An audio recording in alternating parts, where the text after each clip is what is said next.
Hello, everyone, and good evening. Welcome to Adam's TV Podcast. I'm your host, Adam Samuel.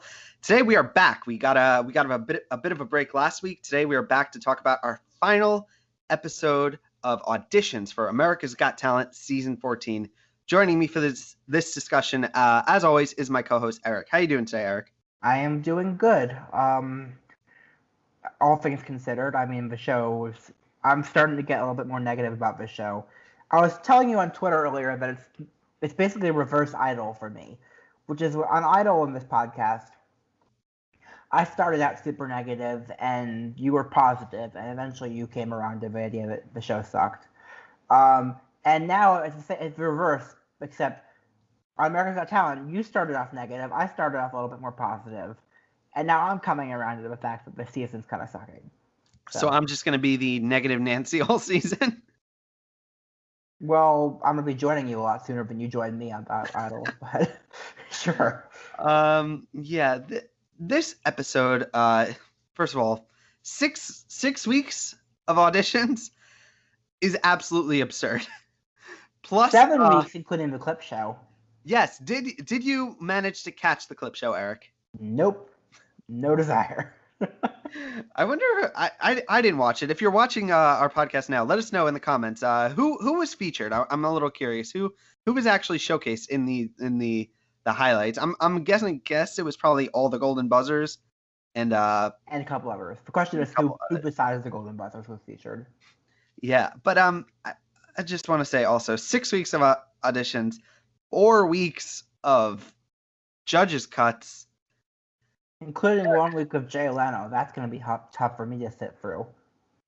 I just don't like this format. It's just so muddled. It's so plotting. I feel like we should be getting somewhere a little bit sooner.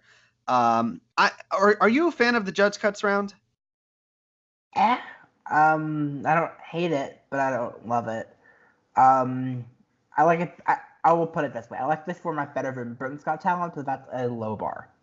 The Britain's Got Talent format is absolutely atrocious. That's a. By the way, there's also the format for Got Talent basically everywhere else in the world except for America.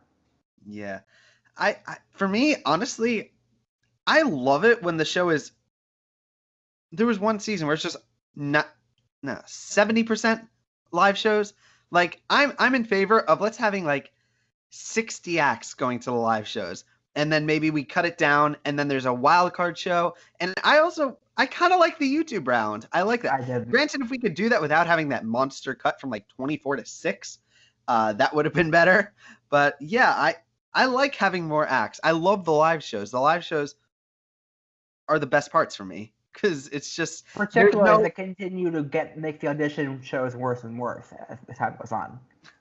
Yeah, there's no more awkward cutaways. There's no scenes of Terry Crews, who everyone loves, but is kind of grating on my nerves a little bit during these episodes because he's just kind of pushed into this bracket of what they kind of want him to do as a host, and I don't really like it. Do you think so? I don't really care for him. But honestly, the slow-mo is really getting on my freaking nerves at this point. Is that a new thing to this season? Was it in past seasons? It was actually more limited in past seasons, but they're dramatically increasing it this season, which drives me crazy. Has anyone not gotten it other than the singers? The Golden Buzzer or the slow-mo? Slow-mo. Yeah, I've seen it on a few other. Usually the dance acts. I said, has any act not received slow-mo that's not a singer?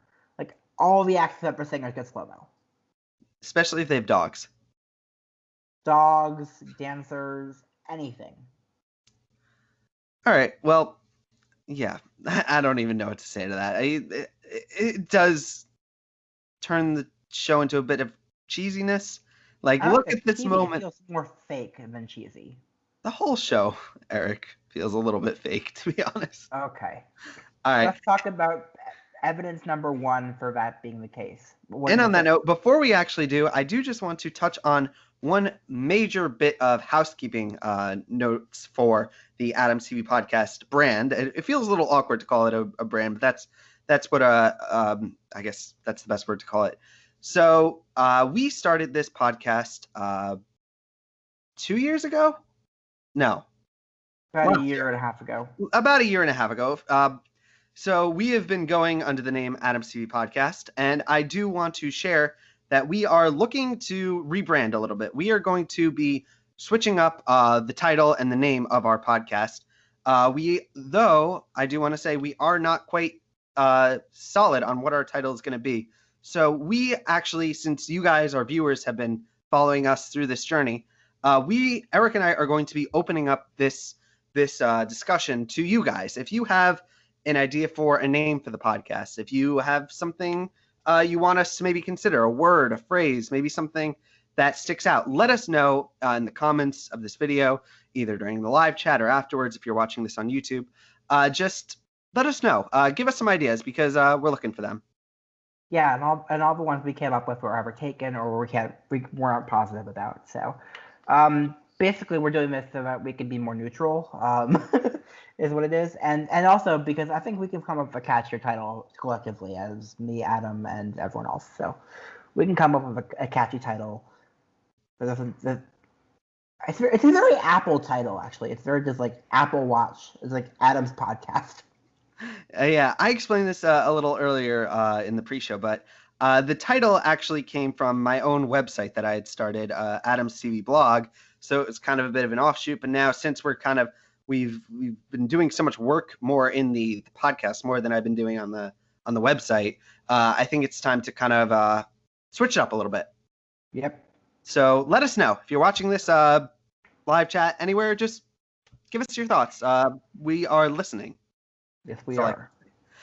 Anyway, any other kind of housekeeping general notes before we can kind of get into the episode?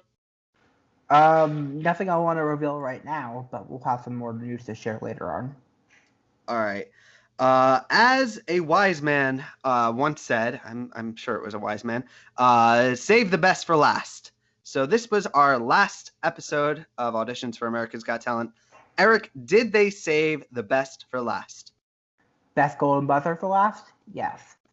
Best overall show for last? No. If you had to give a grade to this episode, what do you think you would give it? A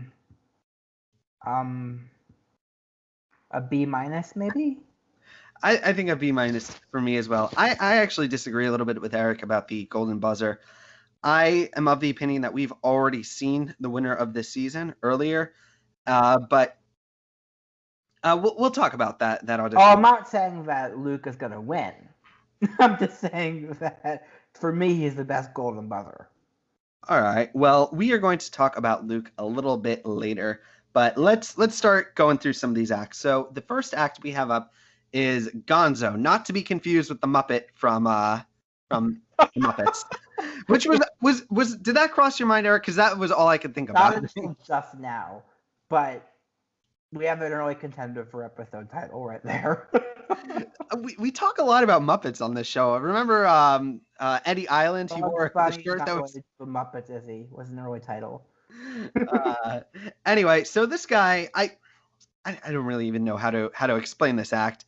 The best I could think to describe it is he likes to play tambourine. Can you do a better job explaining it, Eric? He basically almost strips naked, kind of, sort of, and then just starts banging the tambourine against himself. Ish. This is a stupid act, and it was on Britain's Got Talent earlier this year. So it's the same situation as Mr. Uwekusa, the guy who did the tablecloth trick over and over again. Same thing. It's a stupid act. It was on Britain's Got Talent. Didn't do well there. Now it's on America's Got Talent. Not going to do well here. And it's recycling. It's recycling acts. I just want to say that as someone who podcasts and has written about these TV shows for a number of years now, every now and then I'll open a discussion with a friend in my real life or someone, and I'll just say like, oh, I talk about America's Got Talent. I talk about American Idol. And that friend in general will usually say like, that show, like why that show? Because why, like there's some corny aspects to it. It's so like childish. And I'll say, no, there's some really good moments. There's some big like strategy, I would almost say, to some of these acts. And then there comes along an act like this and kind of makes me like scratch my head and go, maybe they're a little right. Because as much as I love this show and I love America's Got Talent, I don't understand why we feel the need to highlight these kinds of acts. This is very clearly a fodder filler act, and I would have been okay if we just skipped over it, because this is another problem of the growing list with America's Got Talent, is that I feel like the show is worried about being taken seriously. I think it kind of wants, not being taken seriously, being taken too seriously. It kind of is really focused on having these joke acts that kind of, it's just to make the show kind of seem more lighthearted. And I almost wish the show had been more serious. Like, this does not feel like a serious competition. It seems like a joke, like, competition there. There's going to be some things, and, there's definitely going to be the one or two acts that are going to be in the finale, and everyone else is kind of just filler. Eric and I actually talked, before we even did the pre-show. Eric put together a top 10 auditions list for the episode, and not the episode, for the season. And what was it like putting together that list? I said that after about 8, I was grasping at straws. who were some of the acts? Just some quick names. Any? Who are the favorites? Well, for my it's not who I think is gonna go far. It's who I want to go far. And I'll put it this way: my golden buzzer is number 2 from this podcast. Was my golden buzzer there? Who was your golden buzzer? The Shadow Dancers. Oh, yeah, they're there. Yeah. They're not number 1, but top 3? No. 4? No, I don't know where they were. I do know that number 1 has changed. For me. But it's not Cody Lee. Cody Lee was like number 8, I think, for me. All right. Well, going back to Gonzo. Do we have to? Can we just move on? This is the moment where, like, I mean, I like to watch the show, and then there's a moment where, like, maybe if I'm watching with my family, like, I would change the channel, because I'm like, this is a show that's not taking itself seriously, and I'm kind of investing myself as a serious viewer, and the show's kind of like, screw you for taking things seriously. Which maybe I just have my expectations too high. Maybe this is just a reflection of me, but I kind of go into these seasons kind of hoping we're going to get a serious competition, and then we get an act like Gonzo, who took up a big portion of the episode. Like, he had a full out segment, and yeah. Mm-hmm. Next. C'est la vie. All right. Next up, we have Olivia Calderon, another singer. What is that, like 12 this season? There are a lot of singers. 12 might be underestimating it, but you know damn well I'm not going to go and count all of them, because I'll be here all night. So she is a 47-year-old singer. She's also, she says a detention officer. Does that just mean she works in a prison? Yeah. So, Sam that's Bailey. Kind of cool. Have we ever had a prison guard on one of these shows? Yep, Sam Bailey, season 10 at X Factor UK, won the whole show, prison officer. All right. Well, do you think Olivia Calderon could maybe follow in that contestant's footsteps? No. Why? Because she's got a great voice, but even Howie, she's got a great voice, but she's not my thing. I would have said yes, but I can't say I disagree with Howie for not being in his thing, which is the strangest thing I've ever written down in my notes, by the way. So I can't say I disagree with Howie. Hashtag Adams TV Podcast, America's Got Talent, episode 6. Eric agrees with Howie. That's a headline. That is not. I don't agree with Howie. I just don't disagree with Howie. All right. Well, in my opinion, first of all, I want to say she performs a Spanish version of My Way by Frank Sinatra, which is probably my favorite Frank Sinatra song of his catalog. For me, first of all, her performance, it was okay. It was good. I think the ending it went from a B- to like the last 10 seconds to a B+, and then so that averages out to a B. But the problem is I don't like being harsh on this podcast, but this kind of a singer doesn't win these shows. It's just that's how the game kind of is played. Some contestants are dealt a certain hand, and that's just kind of how the show is going to go. We always get on every show that I could think that it's like the producers try to fill a quota. They have singers from all different walks of life, and they kind of want to check off the brackets. And almost every season we get like the Spanish singer. And as much as I sometimes usually enjoy these acts, they never make it far. They usually, like on American Idol, they're tossed out. If they make it to top 13, they're out 13th to 10th place. Mm-hmm. And I think one of the bigger detractors, as terrible as it is to say, is that she's an older woman and that the show just these... And this is a show that's nicer to older women than some of the other shows, and it's still not going to help her. Which is a shame because she seems like a lovely lady, but judging her on her ability to win the show, she is one of those contestants that maybe makes the first round of live shows. No, probably would make. No. If she makes live shows, is probably. She's not gonna. I don't like being mean, Eric. I don't like. I'd like to be wrong because she is more talented than some people who inevitably will make live shows, but she seems like such a sweet person. Like mm-hmm. I this is the one part of this podcast that I don't like so much, where I kind of have to. I don't know. I'm rambling about a bit, but yeah, she's pleasant, very nice lady. I don't think she's got the makings though to be a star. Mm-hmm. All right. Yeah. Any other thoughts on her? Nope. Next. All right. Let's move on to duo maintenance. How do I call it? What? How does this pronounce? I'm gonna go with what you just said. All right. Well, let's just call them duo. Okay. All right. So, they are acrobatics. Is that how you describe it? It's kind of it's one of those acts where there's some tricks. It was very small, I will say. The act was it was just the two of them, just kind of doing acrobatics kind of between them. What did you think about them? Not the type of thing I enjoy, but they are impressive, undeniably. Yeah, they're undeniably talented. They have this cute story. They were friends and they got married, and now they have I think it was like 2 kids running around. It was a very cute like story. Like it's very like this story I feel is more impressive than the act a little bit. I don't want to say like that in a bad way.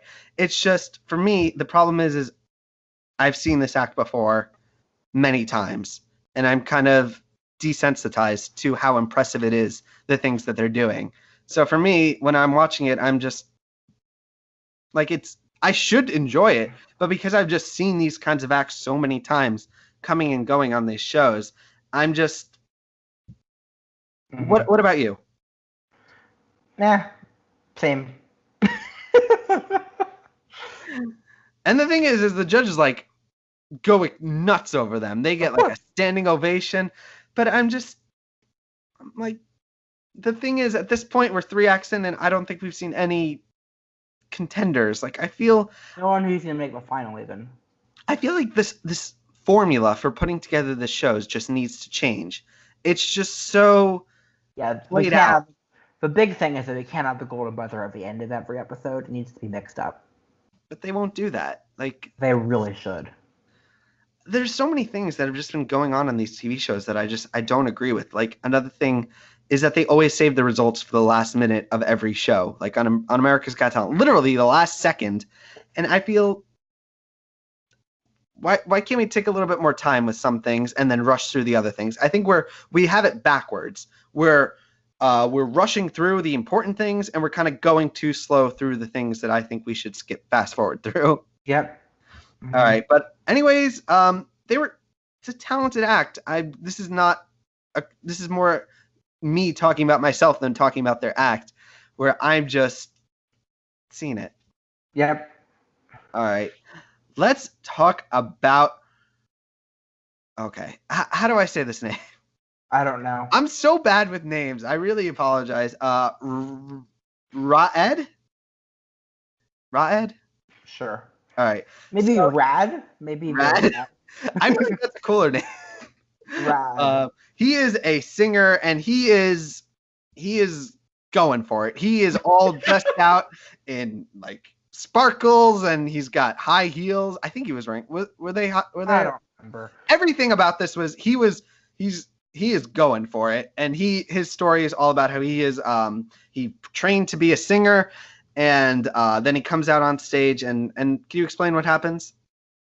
Not really, because I kind of fast forwarded through it. Yeah, I know that it didn't sound very good at all, and so I literally wrote in my notes, "What the hell is that?" Blah, and that's all I wrote. So he performed an original song, and in my opinion, this is one of those acts that I feel is set up. Honestly, absolutely. Like he was talking about, he's like, he's like got this resume of like really cool things, which on paper sound very impressive, but I feel like he was maybe led on a little bit, which did kind of make me feel a little. It's not easy to watch, so I don't watch it. In hindsight, like watching it, I wouldn't be able to watch this act again knowing where it ends up, because I would just be like, the producers probably encouraged him to go all out with the outfit. Like, and one thing I did notice that kind of wasn't even touched on was he had this backstory about like performing as a kid, and he lost a lot of weight. Like in some of these pictures of him, like a lot of weight, and I was impressed. I was like, good job, like, okay, well done. But for me, that was the biggest takeaway that I have from this act. It's just what the show is now. Okay, and it's always been, honestly. First exciting act coming up next, so let's get to it. All right, let's move on to Revolution Queens, who I agree is probably one of the standouts of the night. They are, I don't even know how to. A lot of these acts, I don't know how to describe. I don't know how to describe it. It was like drumming, whipping, dancing in sync. It was really cool to watch. It was a lot of different things. What this act kind of felt like to me is you put someone, like let's say there's someone who's trying to put together an act for America's Got Talent. They can't sing, they don't do magic, and they don't do comedy. So they sit this person down and they go, hit me with it. What do you got? And they're like, you dance. Okay. You do tap dancing. You do whips. And it's just throwing everything. Like there's just everything that isn't one of those evergreen things. Yeah. Exactly. And just goes nuts with it. If magic wasn't one of those categories, I was expecting one of them to pull out a rabbit. But at this point, for what it was, I feel like these are just people who are just like, all right, we're dancers. What can we do? Like, we're just going to give you everything. You want some tap dancing? Here you go. You want some whips? Here you go. Everything. The one thing I would say, though, is it did make the act feel a little disjointed. It was so... But it's the type of thing that producers, I think, that could become a show, possibly. And I wouldn't pay to see it, but... And this act is not going to win. But at least it was cool to watch, and it's more like I say for some of the others. The thing is, I feel like unless you're a Cirque du Soleil kind of act, dancers, as harsh as this might be, I don't think a dance troupe, will ever be the main attraction of an event. I think it's the singer who sings behind them, the band. I think dance will, as unfortunate as this might be, and as much as America's Got Talent might project that it is, I think that it just always is something in the background. Which, do you agree? Do you think I'm a little wrong? No, not really. So I think dance acts are always going to get the short end of the stick. We've never seen on America's Got Talent a dance act win. We've seen them on what? Kenichi won. No, a dance troupe. Oh, you said not. If it's one person, that's different, because then it's that person. And by the way, Kenichi is just like a god of America's Got Talent in my mind. He's the cream of the crop. And the thing is, there was what he did. First of all, he's one person, so it's easier to connect with the person and the story. But he brought a otherworldly level of creativity to his act. But I don't want to talk about him right now. Revolution Queens, it's out there. This is an act that is they're just gonna throw whatever works, and I enjoyed it. I mean, I enjoyed this act.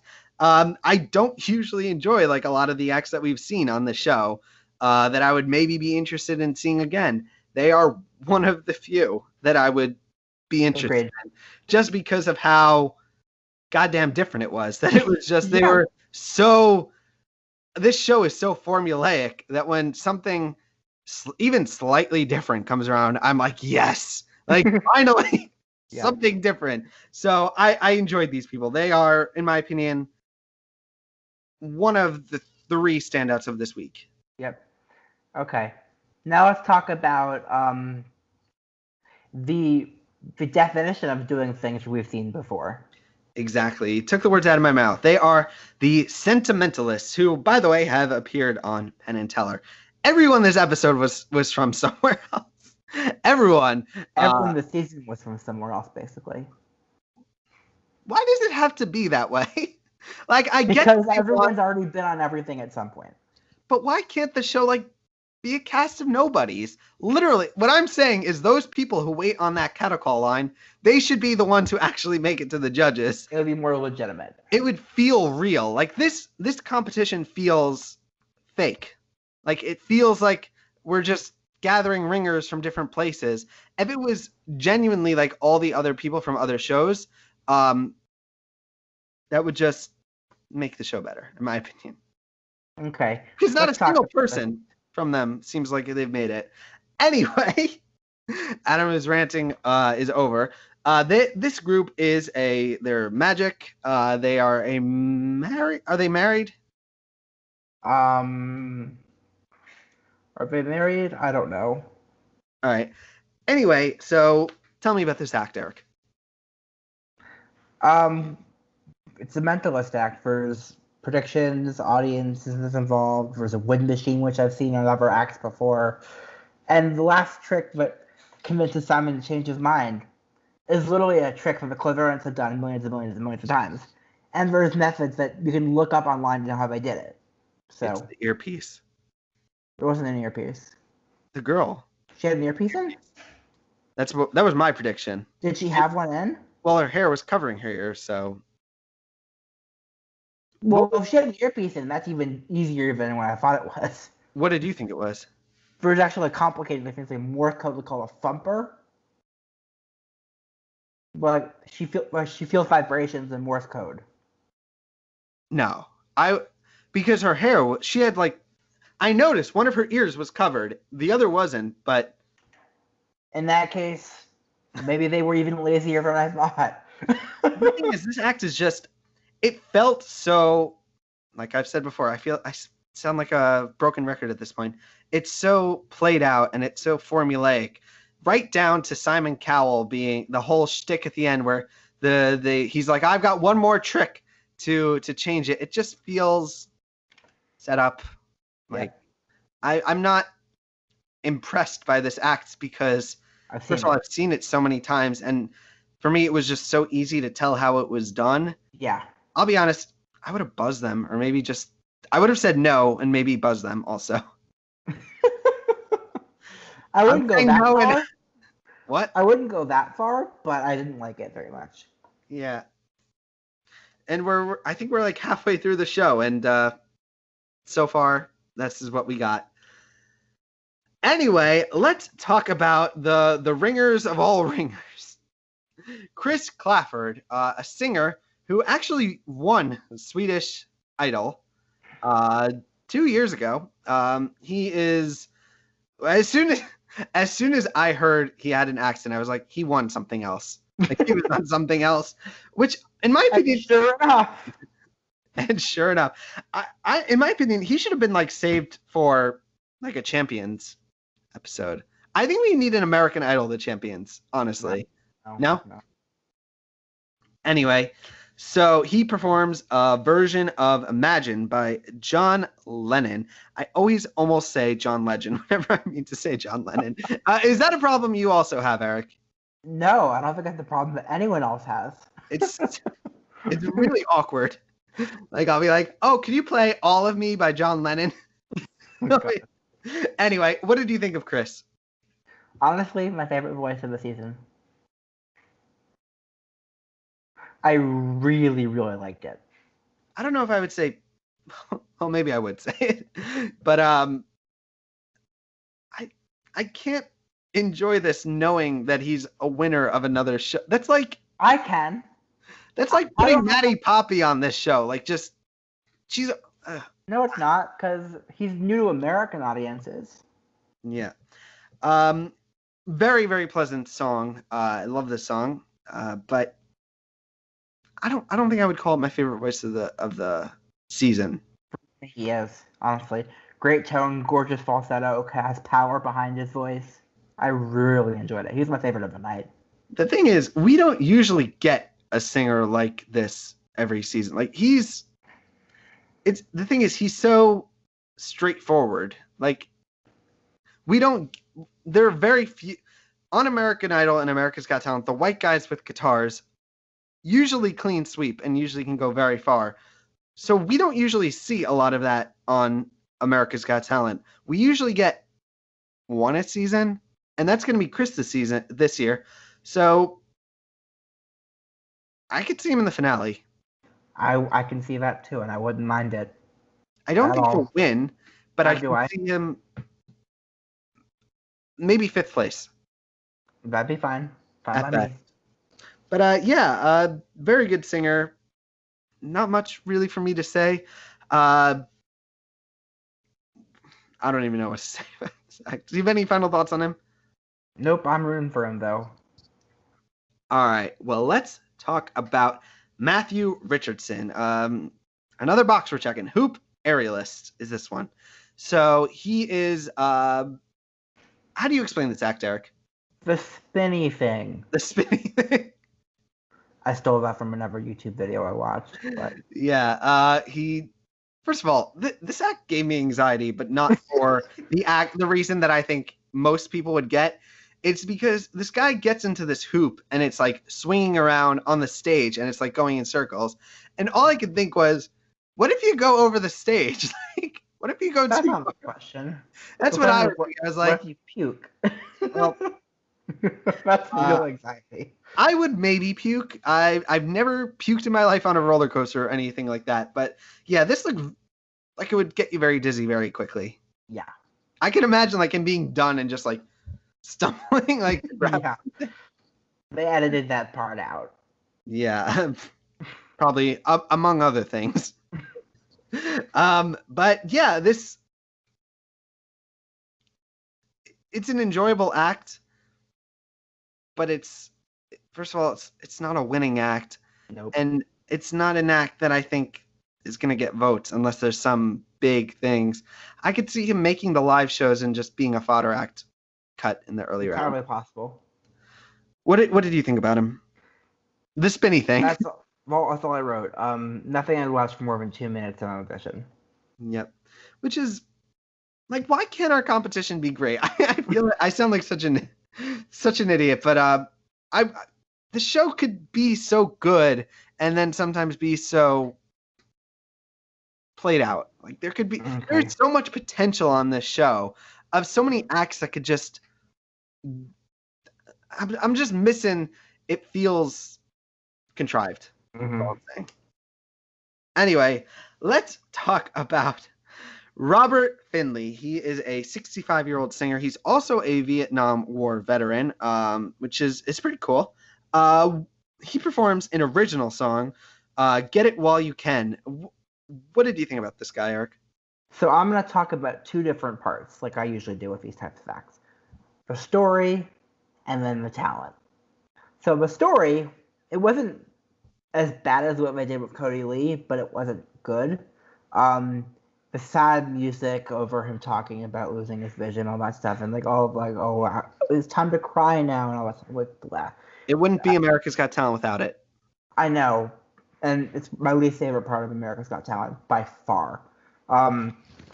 Because the thing is, he's got a really good voice, nice tone. I liked the song, but they fell into the trap again of like just using him for a story, not for his talent, and it bugs me.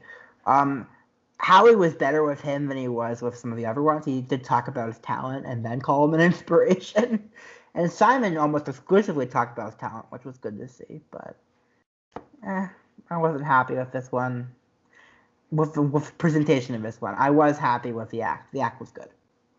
I actually thoroughly enjoyed this act. The one thing that really stuck out to me was the guy singing the original song, and I was listening to the lyrics, and I don't know if you got this impression, but I was listening. I was like, "Is this a sex song?" Like it sounds really dirty. Episode title. To it, but it was really like euphemisms. I don't know. Am I crazy? No, but I'm happy you said that. Now we have an episode title. It's a sex song. Yeah, the dude's got a very good voice. Like, yeah, very one good. of the better ones this season. Yeah, definitely top 5. I really enjoyed this guy. I wish it wasn't, because I was just listening to it going, oh my god, this is what the song is. So I would almost have wished it wasn't that. Like, it would have been a more. I'm totally right. I am right about this song. I'm sure you're right. I don't listen that closely, but once you realize that, then you realize it's a 65-year-old. Like, oh god, no. Exactly. Why? That's what I was thinking. That's what took me out of the performance, because I enjoyed it, but then at the same time I was like, I like it, but I'm very uncomfortable.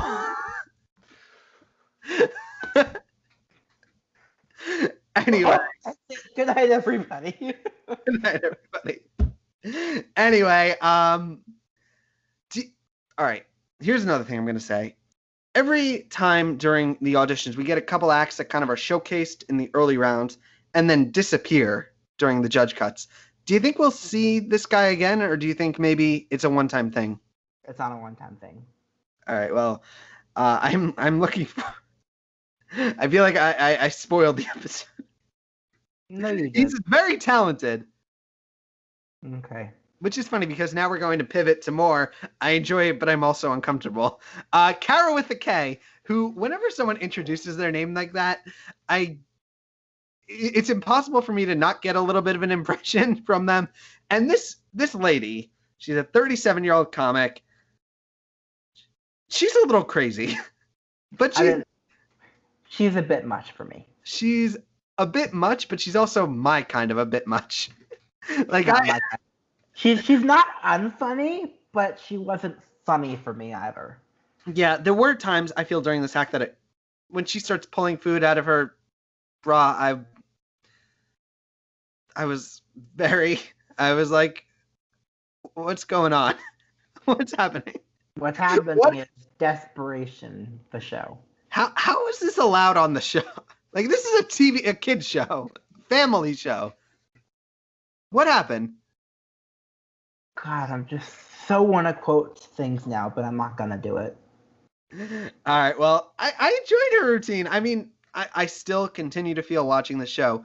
First of all, the sentimentalists early in the episode got 3 minutes. Kara got like 1:30. Like, give a comedian 5 minutes.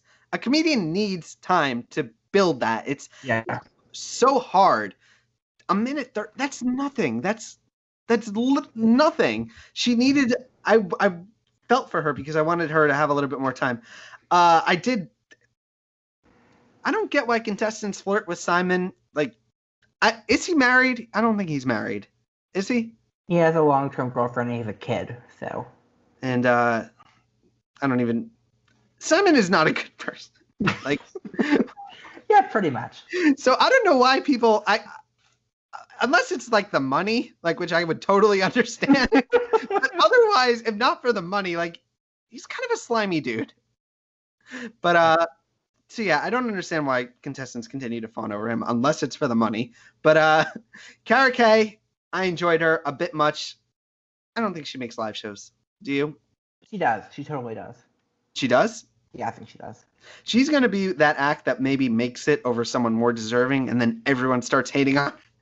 No, she's gonna be Vicky. We get that every year. Literally every year. There's the cuts that always happen during the judge cuts, and the rest is history. I would love it if Leno put her through, because then I could hate on Jay Leno for reasons. Why the Jay Leno hate, Eric? Because Team Coco. I don't know what that is. Google it. Jay Leno is an asshole. I don't like Jay Leno. All right, well, let's move on to our final spot. And what do you know it? He is not getting the golden buzzer. Just kidding. Of course he is, because he is the last. Who would have thought? Like the last audition of the season. There's one golden buzzer left. Maybe is she going to use it? Eric, is she going to use it? Oh my God, the suspense is killing me. The suspense is killing me. Oh, he's a kid. I'm getting a feeling. He's a singer. That's 2 strikes. He's a good singer. Right, Eric? What did you think? It is Luke Islam. I think he's the best golden buzzer act of the year, personally. He's not going to win. But for my preference, he's my favorite golden buzzer act. Super likable, super personable, has a really great voice. And now why he won't win. He featured in the last audition episode of the year, which means he's not long for the world. He does not have a sob story. And a rarity. He's like one of the 3. And as some of the commenters on MJ's pointed out, his last name is Islam. Yes, which is very unfortunate. Very unfortunate on America's Got Talent that it's America, and so therefore we're racist and stupid. People are going to make.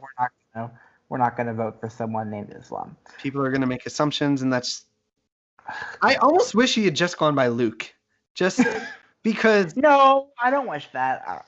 I just wish America wasn't as stupid and we vote for someone with that name. We voted for Bobby Bones to win Dancing with the Stars. I don't think we're in good hands with our voters of these shows. Sure. All right. Well, he is performing a song that is maybe my current favorite song that I just really enjoy. We heard it sung on American Idol by Alyssa Ragu. Wasn't my favorite rendition. His rendition was much better. It's She Used to Be Mine from Waitress. I love this song.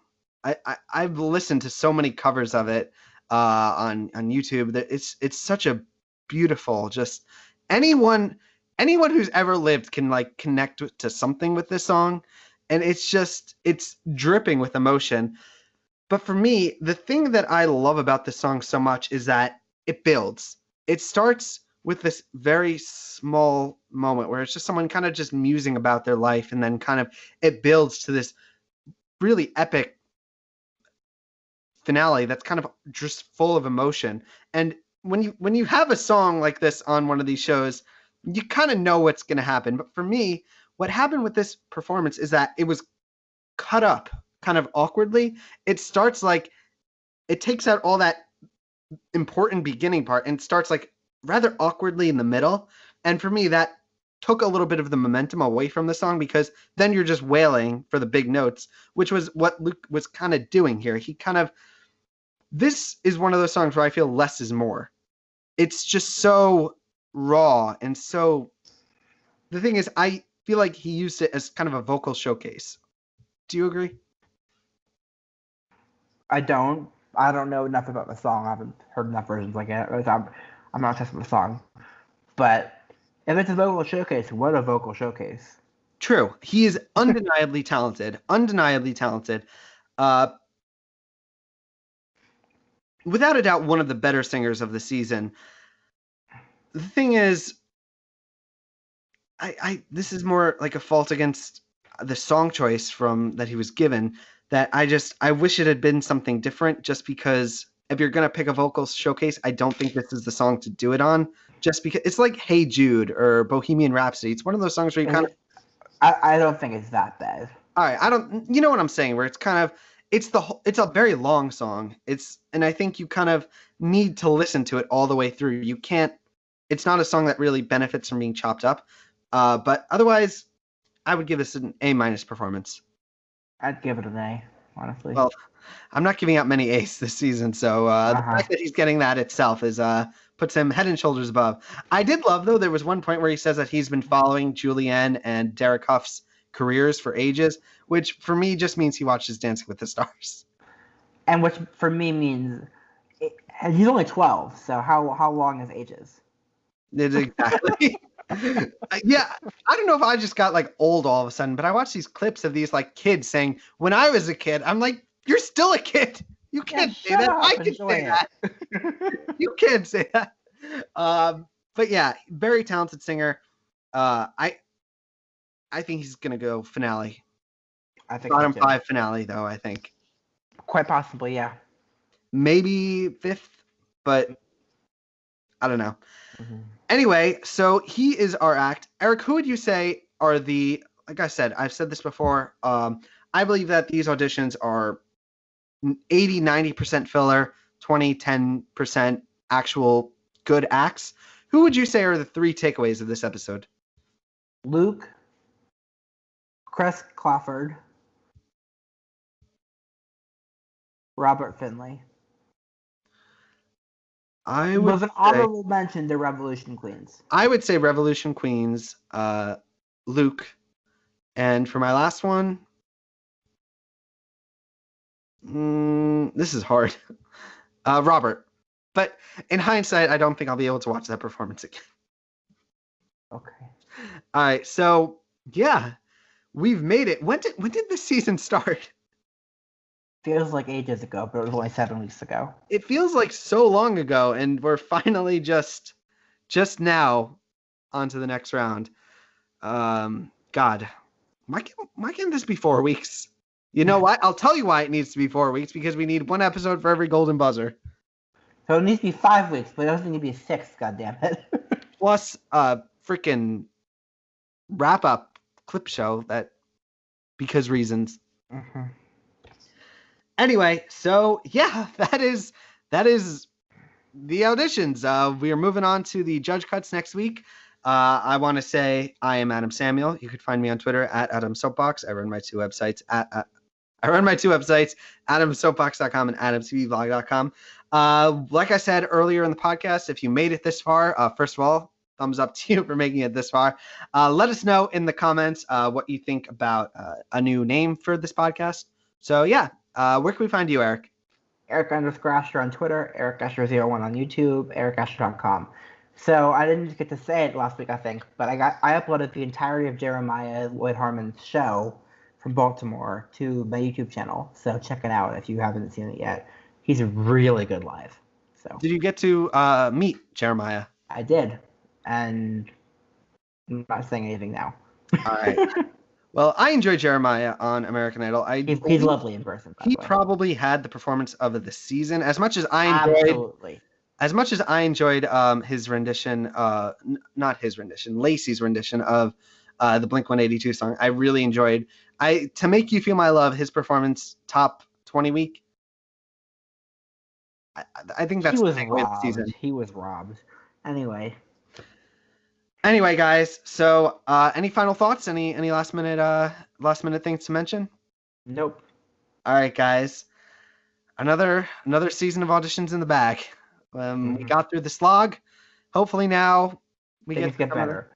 Well, with the exception of a Jay Leno episode where things take a big dip, and then they'll get better again. It's like that clip of Kate McKinnon on SNL during the presidential debate. She said, "I set the table, I cooked the meal, and now I feast." Like now we get to the good part of the season. So we hope you will continue to follow us. If you made it this far, give us a thumbs up, like, comment, subscribe. We love to hear from you. Until next time, peace.